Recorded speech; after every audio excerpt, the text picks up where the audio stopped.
găsit. În această seară veți fi martorii unui eveniment extraordinar. Nu știu dacă s-a mai întâmplat în teatru dramatic să se toate un film în direct. Așa este. Ești de pe aici? Filmul se numește Moartea fiului. Nu vreau să spun mai multe. Haideți să intrăm în acțiunea filmului. Mai întâi să prezentăm personajele. Să intre mama. Bună seara! 20 și câți de ani are? Telenovelistă înrăită, pasiunea ei curățenia și alte lucruri de pe acasă. Pentru că filmul se numește Moartea fiului, normal avem nevoie și de un fiu. Să intre fiul!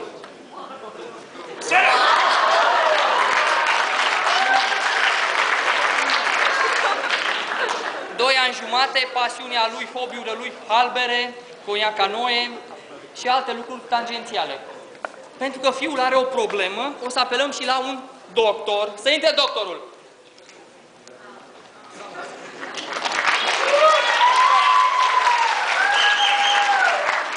Fiind vorba de România, fiind vorba de criză, bineînțeles că n-am avut un buget foarte mare și n-am apelat la un doctor de oameni și de unul veterinar.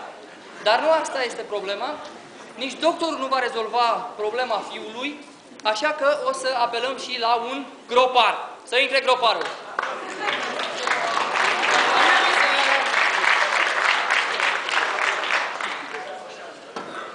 Și ca toate lucrurile de pe scena asta să se întâmple exact cum am vrut eu, o să avem nevoie și de asistentul meu personal, Sândel. Toată lumea să-l aplaude pe Sândel.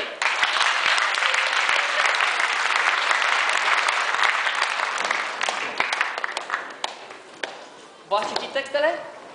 Scenariul? Sunteți pregătiți? Bun, eu zic să-i dăm drum. Toată lumea afară, scena a 7-a din Moartea fiului.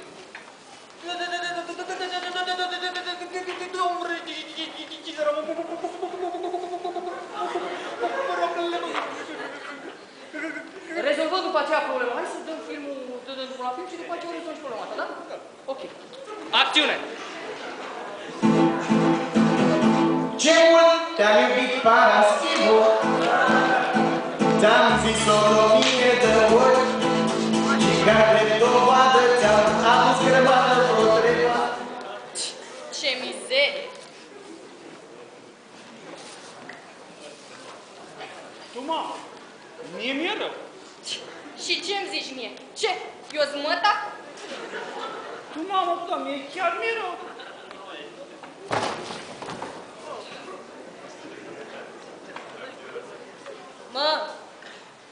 Mă, ăsta mi-a pătat cocor. Sun la două.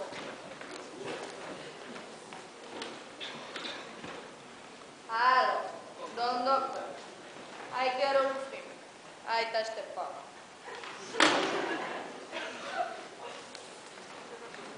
El e? Da. Doamne, eu dumneavoastră n-are nimic. Dar ce are? E bun. Îl cumpăr eu, da?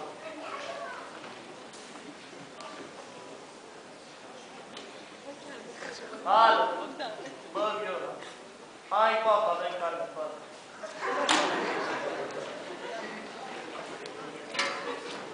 Încă un mărt, încă un zi de muncă, 1,70, 40,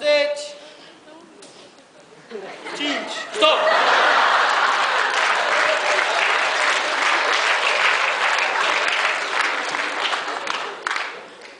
Voi n-ați înțeles, mă! Filmul ăsta se numește Moartea fiului, mă!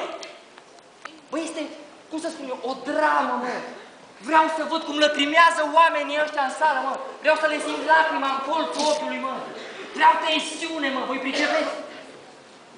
O luăm de la început! Toată lumea afară!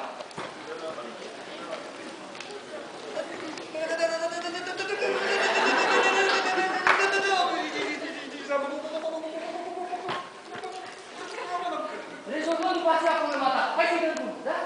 Acțiune!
finalul ăsta, mă.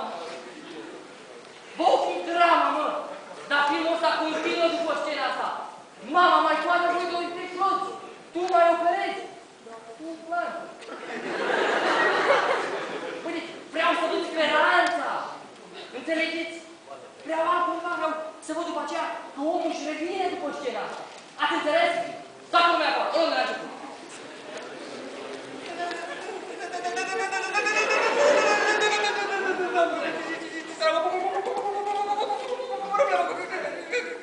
Rezolvăm după aceea, spune că nu mai avem mine. Înțelegi?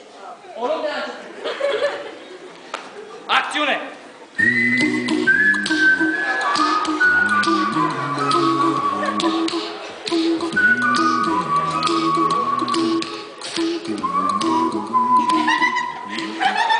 Ce mizerie!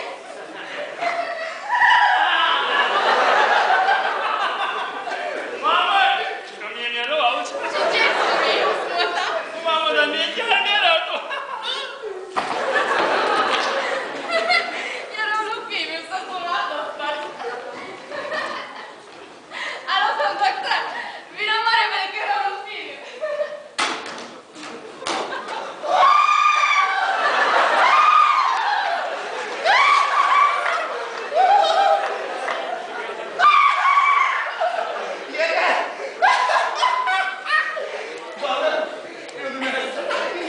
Dar ce are?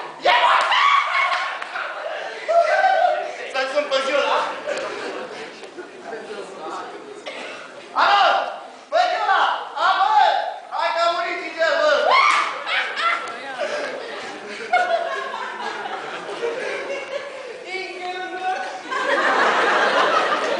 Ingelul zi de muncă! 1-7!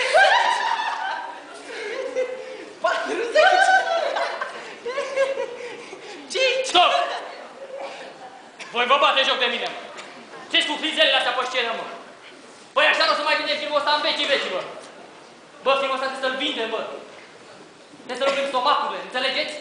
Cu hi, nu o să vindem nimic. Pricepeți? O luăm de la început.